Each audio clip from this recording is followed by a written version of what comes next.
క్రీస్తు యేసునందు ఉన్నవారందరూ నూతనంగా సృష్టింపబడ్డవారు. మీరు నూతన సృష్టి చేశాడు ఆయన ప్రభు ద్వారా సృష్టింపబడిన జీవితాలు మనవి. ప్రభు తన స్వరక్తం ఇచ్చి సంపాదించిన జీవితాలు. మీరు పరిపూర్ణంగా క్షమించబడ్డారు, అరాకొరా కాదు. మనుషులు కూడా మనుషులు క్షమిస్తుంటారు. ఏ రకమైన క్షమాపణ తెలుసా? అది కండిషన్స్ అప్లై అయిన క్షమాపణ ఉంటుంది. క్షమించాను కానీ మాట వరుసకే, మనసులో మాత్రం ఇంకా ఏదో ఉంది.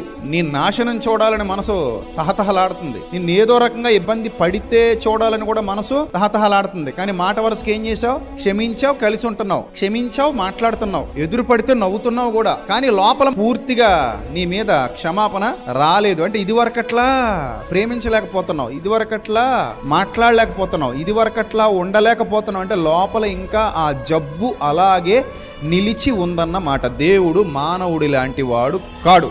దేవుడు క్షమిస్తే పరిపూర్ణంగా క్షమిస్తాడు. ఒక్కసారి మారు మనసు పొంది ఆయన పాదాల చెంతకు వచ్చావా, నీకు సంపూర్ణ విడుదల దొరికే